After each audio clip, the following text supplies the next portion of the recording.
Hi, good morning and good afternoon, everyone. My name is Ivy Suriyopas. I am the Vice President of Programs at Grantmakers Concerned with Immigrants and Refugees, or GCIR for short. And welcome to Beyond Borders, Reflections from the U.S. Mexico border for funders and allies. This webinar is being co-hosted by GCIR and Hispanics and Philanthropy, or HIP for short. And for those who prefer, this Zoom webinar is also available in Spanish. Thank you to Debbie Thomas for interpreting. So I'm reminding all speakers, including myself, to please speak at a pace that facilitates interpretation. The webinar is also being recorded and will be posted on all HIP and GCIR platforms. This is a Zoom webinar, not a meeting, so feel free to drop any questions you may have using the Q&A feature. So the purpose of today's webinar is to share the highlights from our May visit to McAllen, Texas, and Reynosa, Tamaulipas, Mexico, as well as to share what commitments were made as a result of that visit. The border has been in the headlines, as we saw earlier this week, Tuesday's announcement about the latest executive order that will prevent migrants from seeking asylum in the U.S. Mexico border, and that will affect migrants and groups trying to protect their human rights. And for those who are unaware, the executive order essentially will be tracking the number of crossings between border checkpoints to the extent that the crossings exceed 2,500 people over a 7-day period on a daily basis. The border will be closed. And then we'll reopen only to the extent that the number of crossers drops below 1,500. It essentially closes a legal pathway and removes individuals' access to a fair day in court. Effectively, it's a ban on asylum between ports of entry. But it also puts asylum seekers' lives at risk. It closes a legal pathway for those seeking asylum, but it won't deter people fleeing danger. And it's important to note, it probably won't work. This yet tough approach historically has been implemented in different ways, and the numbers will eventually go up again. There is a need for an efficient way of processing people who are in search of safety. And the executive order doesn't provide additional funding for adjudicators of asylum claims, and polls have shown that the majority of Americans and people living in the United States support an increase to process asylum claims in a faster and more efficient way. We also need an increase in the number of CBP-1 appointments.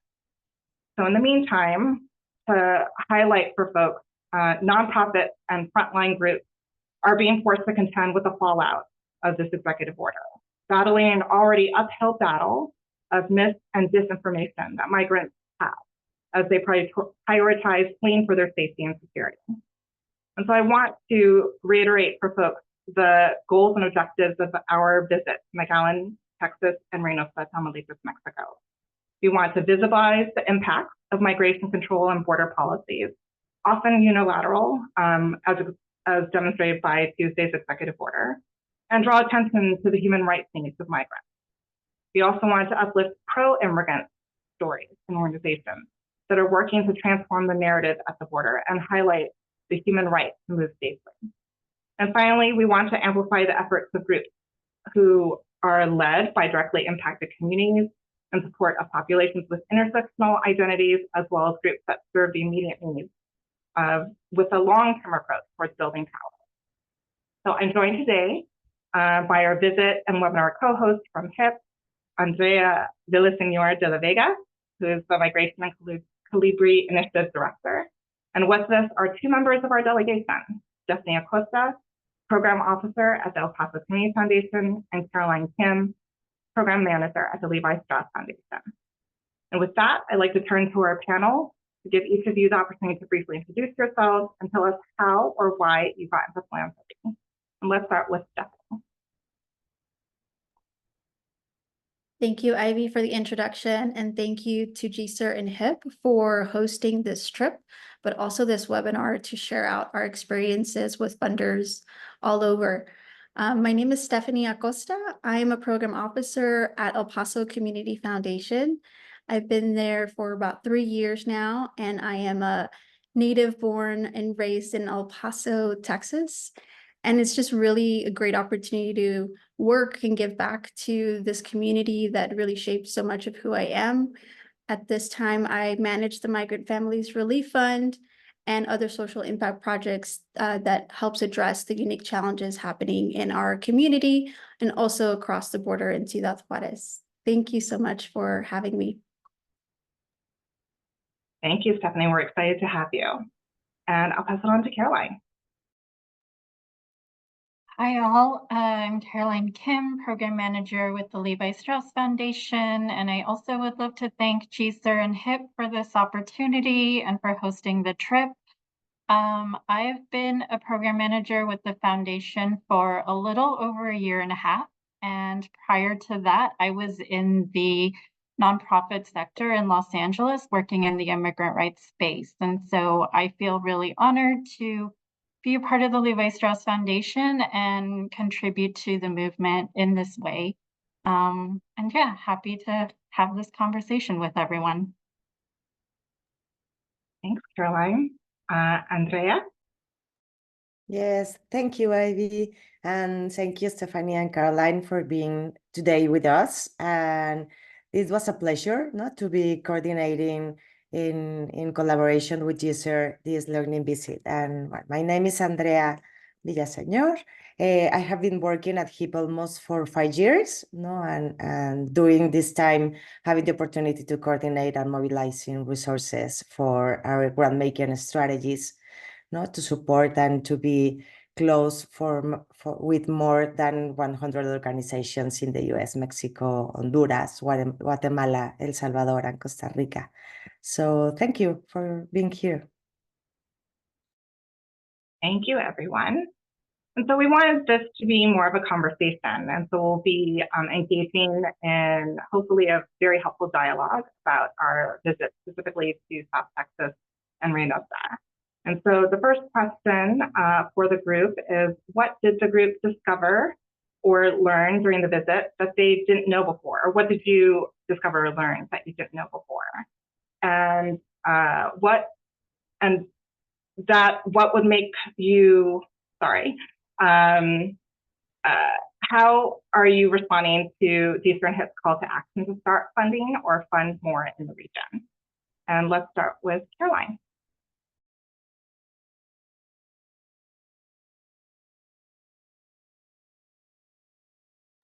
Oh, you're muted, Caroline.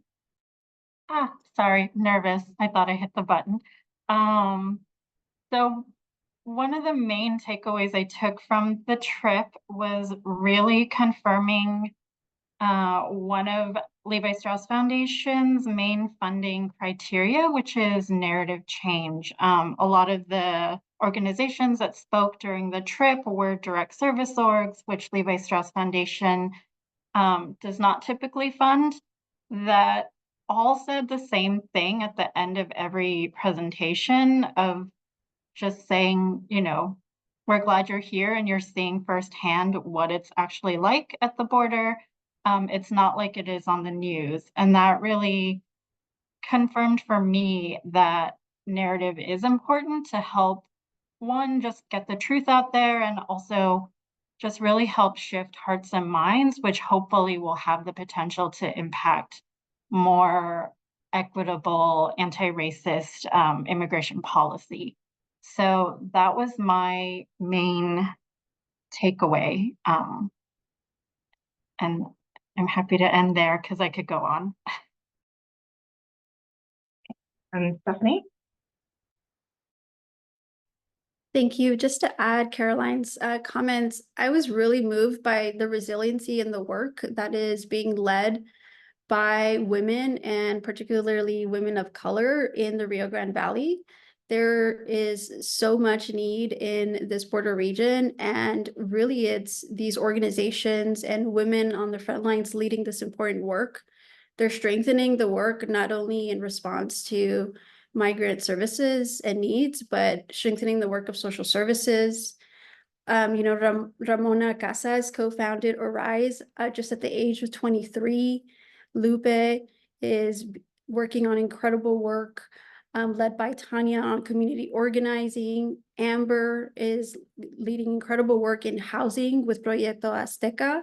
So I think it's important for us to also talk about, especially in the funder community, about the complexity and realities that border communities face, especially in Texas, and that the reality is that a lot of these issues are intersectional. And so there's what we saw, what was really clear is there's also a need for infrastructure needs, organizations responding to the rights for reproductive health care, for social services, for youth justice, and all of that is at the intersection with immigration. And I think it's important to recognize the good work and have the opportunity to shed the light on that work in the Rio Grande Valley and uplift it in a way that can really help them expand their services. Thank you both. Even in just your response there, you talked about different strategies, including narratives, entering this work through and recognizing the intersectionality of immigration with other social justice issues that funders are prioritizing, and the leadership of women and youth, as highlighted by our trip. And so my next question for you was, what actions were identified during the visit that inspire you to support the ongoing work at different points along the U.S. Mexico border? Because it is a very long border, thousands of miles, and would love to hear what your thoughts are there and next steps. And so let's start with Andrea. Yes, thank you, Ivy. I will say that I think that always is inspiring, and also it's a learning to see how strong is the coordination among the groups and the organizations. No, I think that including the transnational work and the transnational coordination that the organizations they had in both sides of the border. I think that for me, and I think for all the participants in this visit, I think that it was really important to identify the different kind of organizations that they are that they have presence in the territories, and the different I will say, like, the different places and different roles that the organizations they are yes, they are important for all of this complexity that we are envisioning in all the territories and in every border and in every city. So I think that the importance of identify the add value that all the organizations that they have, and I think that from this diversity and from this, in sometimes speciality, how they are coordinating together. And I want just only to highlight also that it was really I don't know, it was really important for all of us to identify the reality of the communities in the Rio Grande Valley, and identify that they had been for a long time struggling and fighting and trying to highlight and trying to change the narrative around the people that it's in the region. And I think that also because, and it's important to notice, and because we just we have the announcement yesterday of the change of this on the policy for the asylum seekers in the U.S. I think that it's important also to understand that all the impact that all these policies has in the reality, of course, of the people, but also in the realities of the organizations, because they have to shift and they have to adapt all the services that they have in both sides, because we talk about the people that they cannot get to the US to ask for the asylum, but also the people they have to remain, they have to stay in Mexico and knowing the conditions. So I think that it's challenging for the organizations, and I think that it's important to recognize, of course, the resilience and all the strength that the people they have, but I will say that also all the work, and recognize all the work of the organizations in the region. Thanks, Andrea. Stephanie? Thank you. I think it's also important that organizations are responding really with a shift of policy changes at any moment in time, and that goes under any administration and on both sides of the border. And so I think short of government resources, philanthropy really has an opportunity to resource the capacity needs of these frontline organizations. These policy changes don't just affect the refugees and migrants in transit across the Americas, but also how communities and how organizations will respond and shift their work to respond to the moment. And so I think it's also incumbent on philanthropy to be nimble and flexible with the priorities and the ways that we can fund these organizations. One thing that really stood out to me is, Amber with Proyecto Azteca let us know in her work in housing development for the Rio Grande Valley is that these organizations want to be self-reliant. They want to be able to be innovative and be able to sustain their work. They just need a little bit of help. This is an opportunity for us to help fill these resource gaps, especially in rural communities. And I think that we also can recognize that what happens along the U.S. Mexico border will ultimately have an impact in the interior cities. So if we prepare border communities to respond more efficiently, with a more holistic approach, then we will also see people more prepared and work towards self-sufficiency in cities across the country. And so I just want to note that, and I'll pause there. Thank you. Thank you. Some really, I think, helpful information for folks to be able to hear the impact, not just on migrants, but on the groups that are serving migrants. And especially if this is a unilateral policy happening in the United States that's forcing groups in Mexico and beyond to also suddenly change course and respond accordingly. As Stephanie alluded to, just the need for just a little bit more help from philanthropy in order to do this work.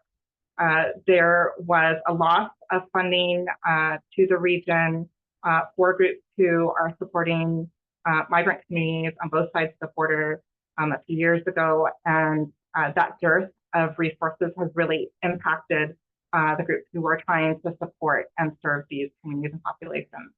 So they're resilient groups that could just use a little bit more support in order to be even more effective with their work as they're trying to respond, especially to the recent change that was announced on Tuesday.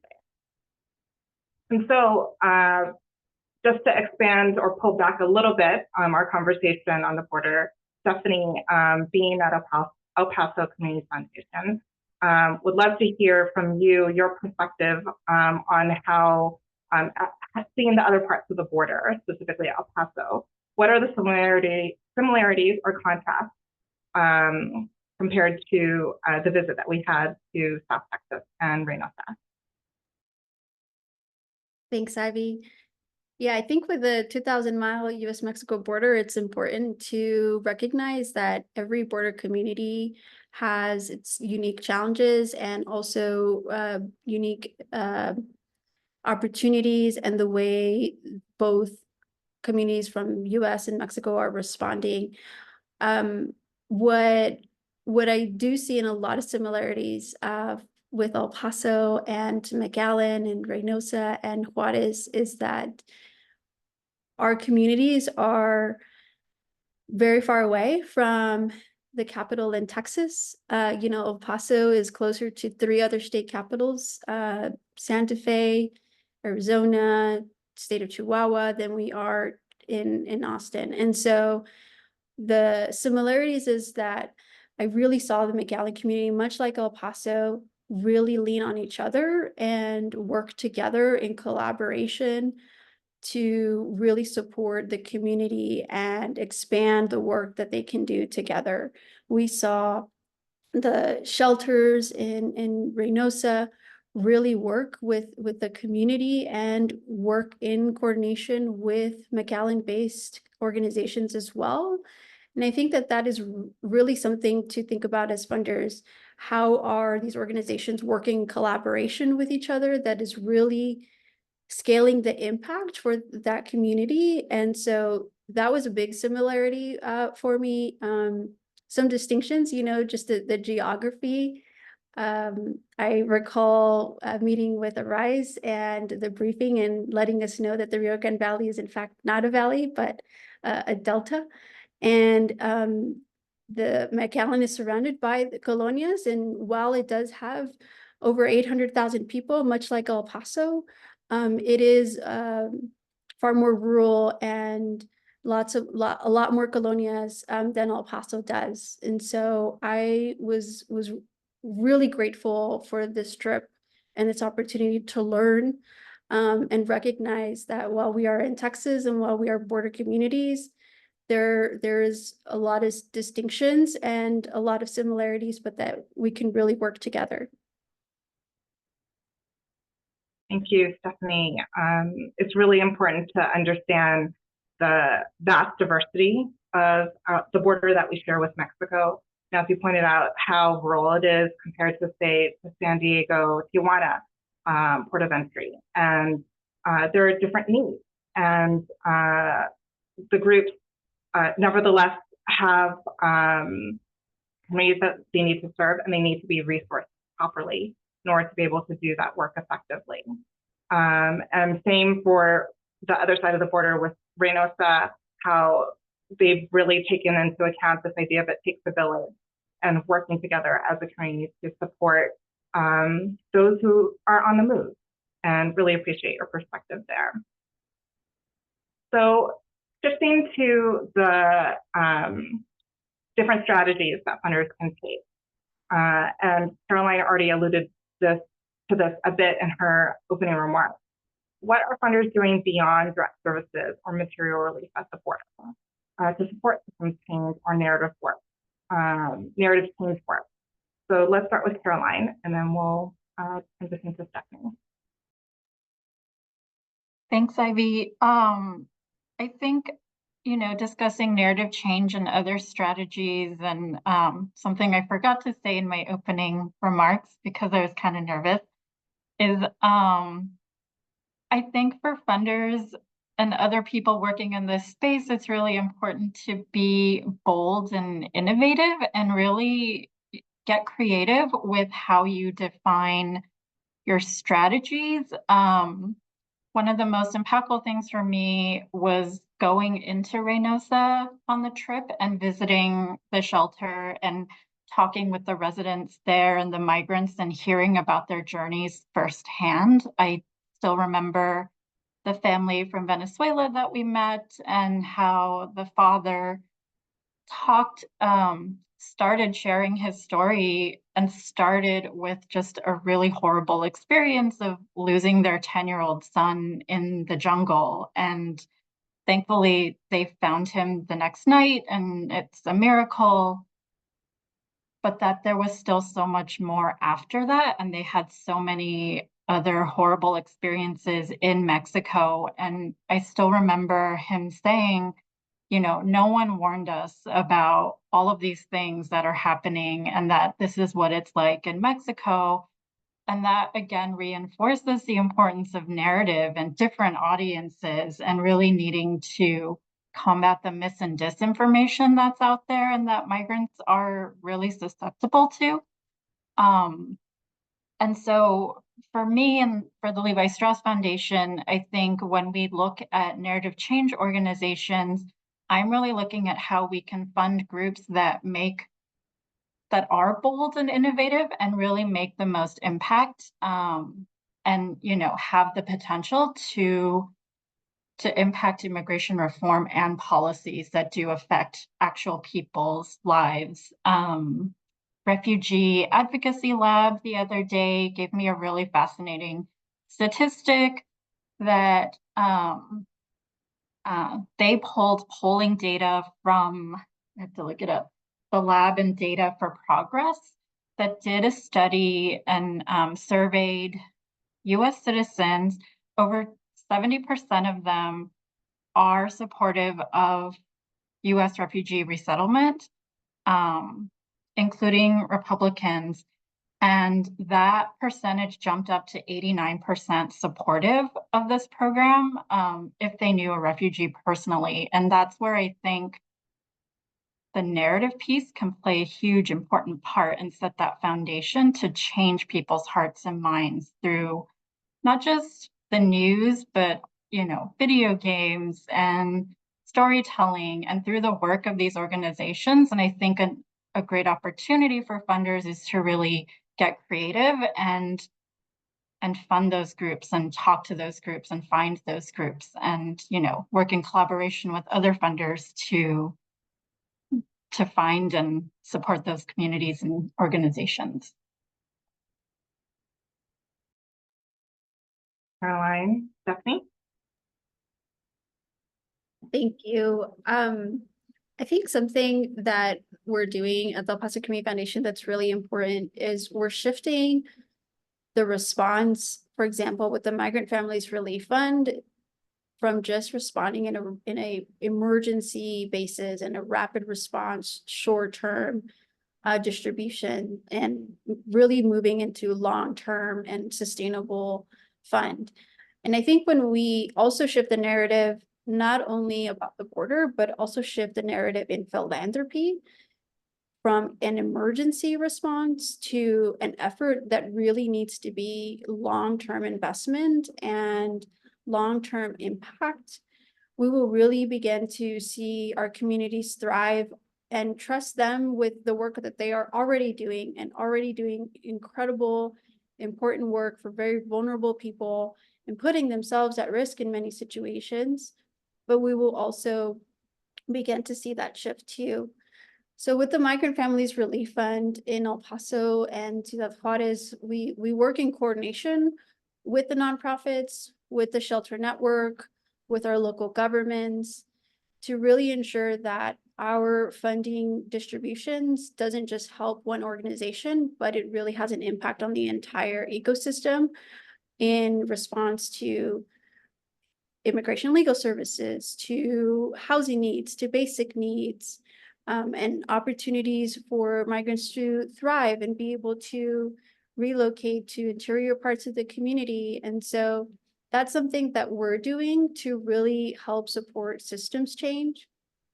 And a newer and recent effort that I'm really excited to share is the El Paso Community Foundation established a binational news collaborative called Puente, and really is focused on changing the narrative about the U.S. Mexico border.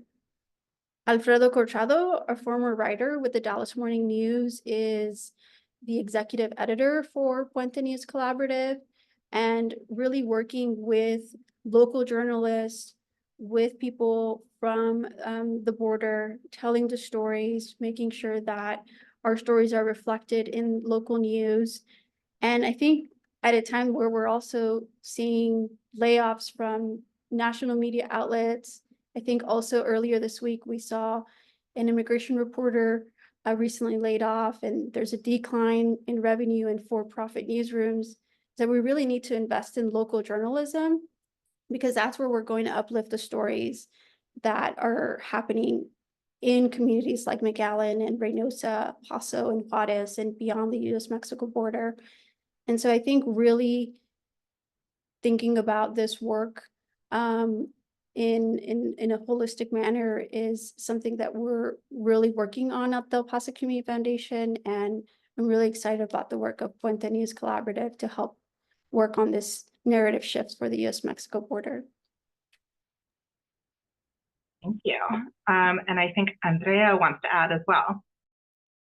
Yes, thank you, Ivy, and thank you, Caroline, Stephanie. I think that, yes, thank you for what you're sharing. And I will say that it's, I think that from GCIR and HIP, and planning this visit, we have been talking a lot of the need, of how do we can make yeah, I don't know how to say it, that they bring not the reality, or try to show and try to facilitate for founders not to hear and learn from the reality of the organizations and from the people.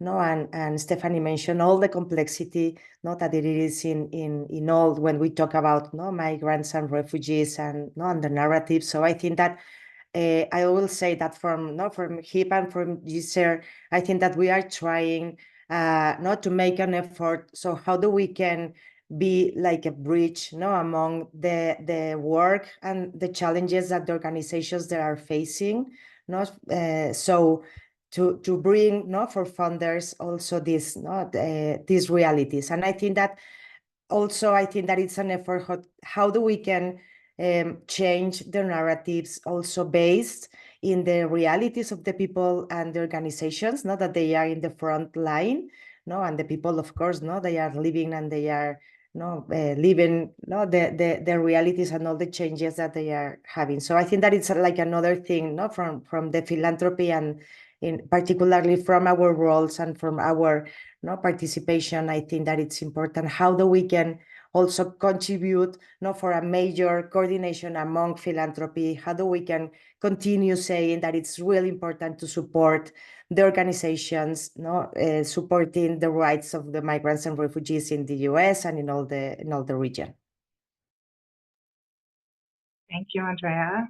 So we heard we're having a theme emerge here about the importance of shifting the narrative and seeing hearts and minds and really investing in groups that are doing that very important and credible work. Stephanie also pointed to the need for funding local journalism and really lifting up groups on the ground, storytellers on the ground who are sharing the facts and the reality beyond what we're seeing at the national scale. And then also thinking about beyond rapid response. We've seen some of this since the pandemic lockdown, that rapid response really is only effective as it can be, to the extent that it's also thinking about the long-term work and teaming up that long-term power building. And obviously centering groups on the ground who are facing those realities and really trying to lift up the lived experience of migrant communities as much as possible. And so I don't want to forget or lose the thread about the news this week about the executive order. And so given Tuesday's order, how should funders respond in support of groups serving and organizing migrant populations? Let's start with Andrea. Yes, thank you, Ivy. No, I think that this executive order is, we know that will deny in most cases the right to seek asylum for migrants, apprehended on the U.S. side, of the in the border with Mexico. I think that it's concerning, that this order dismantle the right to seek asylum in the U.S. We heard like a kind of announcement from the Mexican government, but it's not clear, the actions that it will require from the Mexican side for all these people, for all the people, that will be returned to Mexico. And I will say, reading a lot of information from all the a lot of organizations in the US and in Mexico, reaction. They're listening from their reactions. I was reading from WOLA that it's a really, I think that all the analysis that they made, and they were mentioned, that maybe this is not making the question that maybe this is another Title 42. And I think that we have the recent experience what this meant for the people and for also for the organizations, and trying to give in a response. So I will say that this is challenging, it's challenging for the philanthropy, and it's challenging for the organizations because they are on the front line, challenging for the people. And I think that it is required, and I think that there's a lot of reactions, and I think that the importance of how do we can try to to give like coordinated responses. How do we can search together from because we have the learning from the recent things that happened with Title 42, and I think that it's important. How do we can continue supporting the work of the organizations, not only for their first response, also for all the work that the organizations that are doing on the advocacy. And I think advocacy is really important in even if we say and we saw that maybe this is a failure from some of the for the people advocating or the organization advocating. I think that there's a lot of opportunities to advocate and try to make this decision less damage for the people and the organizations. Thanks, Andrea. Caroline? I feel like I'm still kind of processing yesterday's disappointing news, and really, I think one thing funders can do is really just kind of check in with their grantee partners and groups working in this space, because the burnout is real. I think we have all kind of been feeling that burnout since the start of this year, and because it's a very important election year, not just in the US, but in many other countries that impact the immigrant rights space, that we're all burnt out and tired. And I think just kind of checking in as a funder and really seeing and asking grantees directly, how can we support you, is kind of the first step. As we prepare for the elections in November here in the US, that I think, will be just as challenging. But for right now, that's kind of where my headspace is at as a funder. But yeah. Thank you. Stephanie, anything to add? I think I'll just add, in response and, brief overview and analysis of the executive order, when we restrict asylum, whether it's between ports of entry or at the port of entry, while also limiting the number of asylum slots through the CBP1 app, only at 1,500 per day, and that is U.S. Mexico border wide. That means that more people are going to be vulnerable and at risk for very, very dangerous situations. And more people will be either waiting in Mexico or will be pushed to dangerous routes to migrate to the U.S. Mexico border. And so when our communities go under-resourced, underfunded, this is when border communities become politicized, and when we will see more people be vulnerable. And I think this is a moment that funders can reach out to local communities and ask them directly, how will this policy shift the way you work? And what can we do to lift your work during this time? I mentioned this earlier, but these policies don't just affect the migrant and the refugees, but also the capability and the capacity for organizations to respond. And as organizations shift that response, I think it's also incumbent on philanthropy to shift how we fund organizations as best as you can. Yeah, very valuable advice. Pushing, because the environment is constantly changing, the dynamic is changing, to the extent that we're engaging in trust-based philanthropy and giving general support, flexible funding, multi-year support to give the maximum opportunities for frontline organizations to respond at the moment is really critical. Burned out and tired, that's real for philanthropy and for obviously frontline groups as well, to the extent that there's any resilient grant making that can be made, protecting digital and physical security, protecting the leadership pipeline as folks are transitioning out, and making sure that there is leadership, a leaderful movement to respond to the ever-changing environment. And also challenging philanthropy to support these coordinated responses, right? It's beyond the rapid response, it's also advocacy. And these groups that have those experiences on the front lines, who are bearing witness to the harms the communities are the closest to the harm, and can advocate for what solutions are actually effective, as opposed to having this get tough approach that we're seeing this week.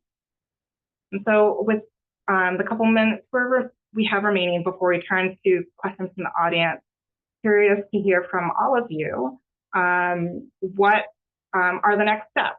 You know, lifting up the importance, the commitment for the philanthropic sector to defend the human rights of people on the mission. Let's start with Stephanie.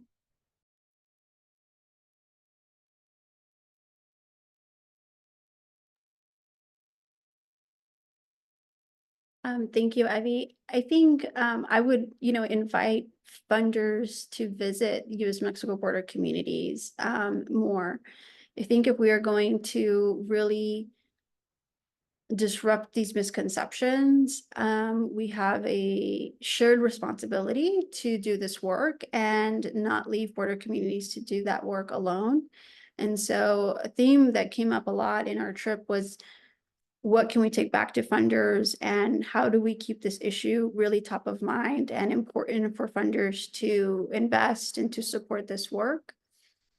I think we need to take back, the stories that we learned, but also invite donors and invite our respective organizations to visit the U.S. Mexico border and see it for yourself, and listen and learn and really collaborate with organizations about the ways to support their work.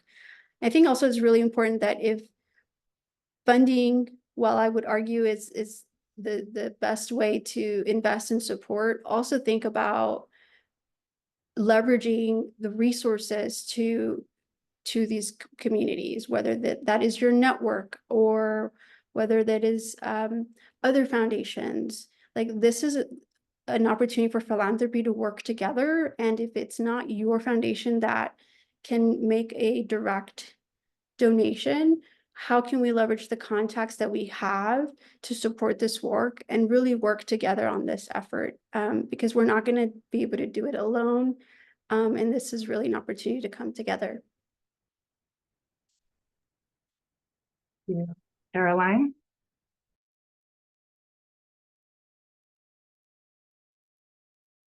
Oh, you're muted. Sorry, okay. All right. Sorry, my mouse is being funky today.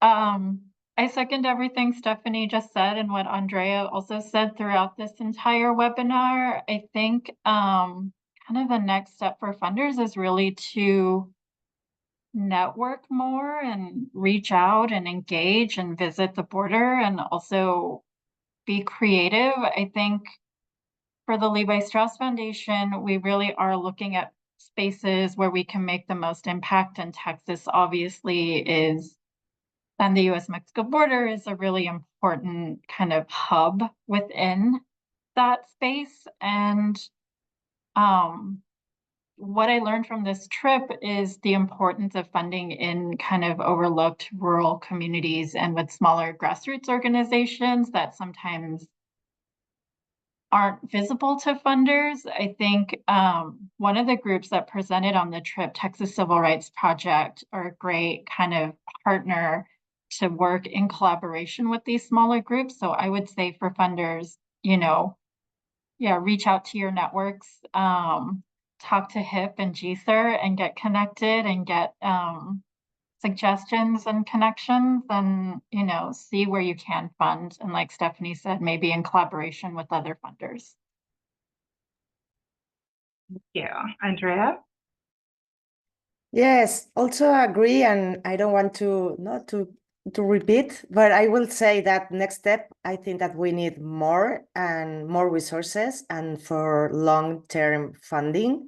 No, we know that this is not, this is cyclical, no, and the situation of the people, they remain. So let's think, no, on more and long-term funding. I will say that more and long-term funding will contribute to have more collaboration between all the organizations, to work and to support, what we were mentioned, about the healing and mental health, not only from the people, also from the organizations. And I think that this is a long-term funding.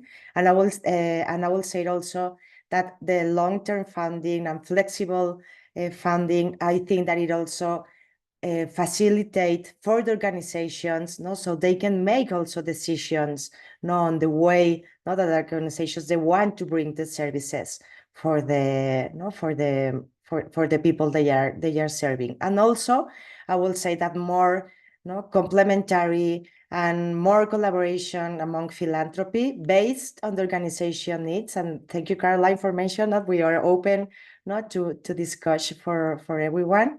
And please, reach out to Ivy and myself for more information. And we are trying, we don't have like the answer, but I think that we are open to collaborate and finding, innovative ways. And yes, how do we can contribute for more collaboration? Thank you all. Incredible conversation. We have a few minutes to take some questions from the live chat and the Q&A. Thank you to Inyaru for adding some of these questions. There are lots of questions. I don't think we're going to be able to, unfortunately, get to all of them. So I'll try and ask as many as I can, and then we'll close. So one question that has come through is, what kind of capacity building efforts are underway to help nonprofits that are doing this important work? Since we haven't really touched on that as much. Would anyone like to take that question?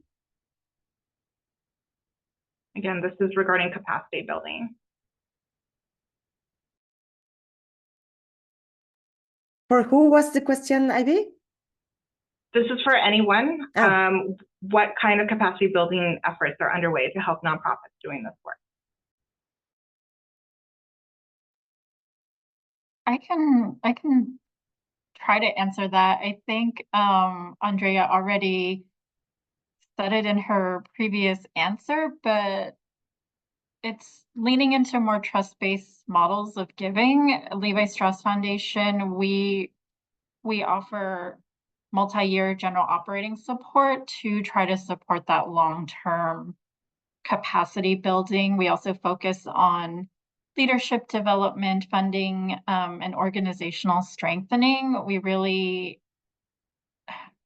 trust the groups that are working on the ground to use their money, the money to help them and help set up that capacity for future long-term work. And now I feel like I'm rambling, so I'll stop there. But I hope that answered the question. No, I think that's helpful, and I don't think you were rambling at all. Another question we received, one person said that they educate children and empower displaced families to escape extreme poverty on the Mexico side of the border to decrease the need to flee. But much of the focus seems to be on the U.S. side. So what funding is available to address and solve some of the root causes of migration? Maybe we can start with Andrea and see if anyone else has anything to add. Yes, no, thank you. I think that, yes, it's challenging because we have, from the Mexican side, we have a lot of people that they are trying to get to the US, and the root cause on that maybe it's also violence and poverty. So I think that, yes, I think that that's another, one of the next steps. I think that I think that a lot of organizations locally or nationally, they are making the case and trying to advocate in local governments to address, because it's not to address the root causes, because it's not only the responsibility for the nonprofit or the organizations, and I think that it's also no responsibility from another actor. So I think that it's and that's why I'm saying that it's important, the long-term funding, because we would, if we wanted to see changes or to impact in the complexity, I think that we should think on strategies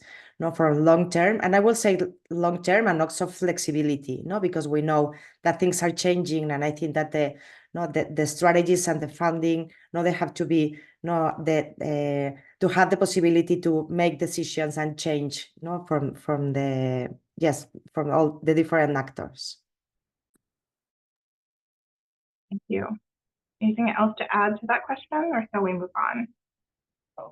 I'll just also quickly shout out GCIR, and I'm sure HIP as well, but I'm a part of GCIR's new transnational cohort of funders, and I think it's very early days for me in that space, but we've had conversations in that group about, how do we fund more transnationally and outside of the US and address those root causes of forced migration. And I don't really have any other answers outside of that, but that these conversations are already happening. And so maybe we can have better answers next time.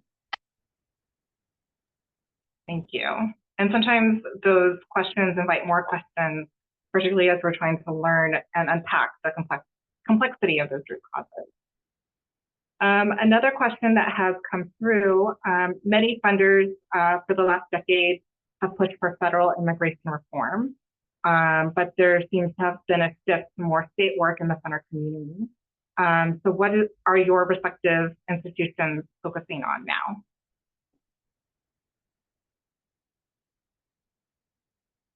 Maybe Stephanie, not to put you on the spot too much, but since you're at Community Foundation, do you want to start? Sure. Is the question pertaining to advocacy efforts, Ivy? Yes, I believe so. Okay. As a local community foundation, it's comprised the funding primarily of donor advised funds and scholarships. So every fund has a cause or an interest, and so in some ways that limits our ability. But I will say that in this region, for example, in El Paso and Ciudad Juarez, which I saw very much working closely together in McAllen as well, is that the stories that are told from the border communities helps inform advocacy efforts and legislative efforts all the way to, as best as it can to DC. And I think that's really the power of listening and learning from border communities and investing in local stories and local journalism, is that original reporting really helps increase the accountability as to the impacts of these policies and really sheds a light as to what are the realities happening along the U.S. Mexico border, and not relying that what happens in DC is going to be the best solution, but really we're able to help inform that. So I think that while it may not be direct advocacy or lobbying coming from El Paso Community Foundation, in many ways uplifting the work that's happening with these frontline organizations really helps inform the impact of these policies and either what works and what doesn't, and what needs to change. But I think a lot of that work is really important, and it's all interconnected. Thank you. All interconnected. Another thing that's emerging from today's conversation. All right, so I want to be respectful of time. So I'm going to stack the last couple of questions and let the three of you choose how you want to answer. One question that came through was, can you elaborate on what the role of data is in narrative change? I think that's a question that has come up before, the role of data in narrative change. Another question can philanthropic investment in narrative change stand on its own, or does it need to be linked or coordinated with investments in service providers? And then maybe a final question. It takes a lot of emotional labor to do this work. So as funders, do you have any criteria that prioritize internal systems of care, such as mental health resources, et cetera, for staff? So 2 narrative change related questions and 1 related to systems of care. Anyone want to take any of those? Just pick and choose which questions you'd like to respond to.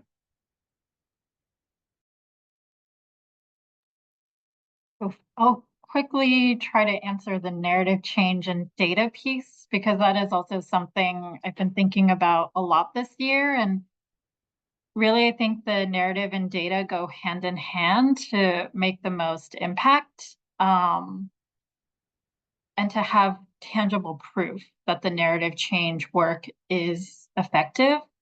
And that in itself is a really powerful tool.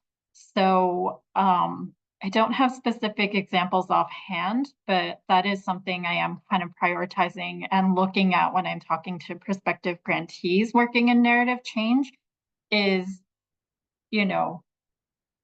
are you measuring that impact? Are you collecting that data that will help you with your further narrative change work? And I don't remember the last question, but I just want to say I think it was a good one, but I don't remember what it was. Yeah, that last question was about the emotional labor of this work, and do you have any criteria for prioritizing internal systems of care? So Andrea and Stephanie, do you have any other closing thoughts on any of those questions before we conclude? Yes, if you want, I can add quickly. No, I think that yes, for HIP, for us it was important not to identify the labor and the what it represents for the people. And I think that last year or maybe 2 years ago, I don't remember, we haven't experienced that it was a community of practice, not talking about healing. So I think that it's important, and we're trying to have more resources so we could continue with this kind of community of practice on reviewing from the frontline organizations, but also being like challenging the philanthropy on the strategies. And you can find in our website more information about this community of practice, and we are looking for more resources too, so we can continue. But yeah.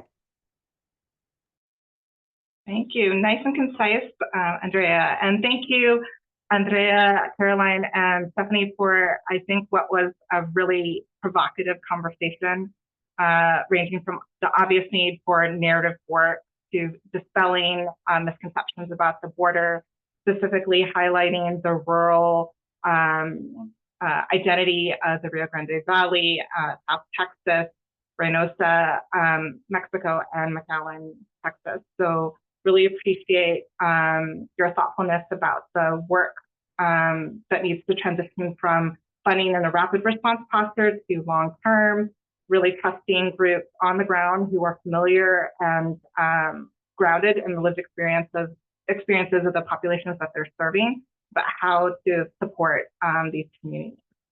Want to conclude, and again, extend my profound gratitude to HIP for partnering with GCIR on what was months, if not almost a year in the making for this visit. And we're really excited to be continuing to partner in other capacities. Thank you to Andrea, Caroline, and Stephanie for this webinar. And I also wanted to share, we did a podcast earlier this week with Lincoln Mundy, who is another member of the delegate. So please check that out. I dropped it in the chat for folks to be able to hear his insights as well. Thank you, everyone. Thank you, everyone, and have a good afternoon. Bye-bye. Thanks.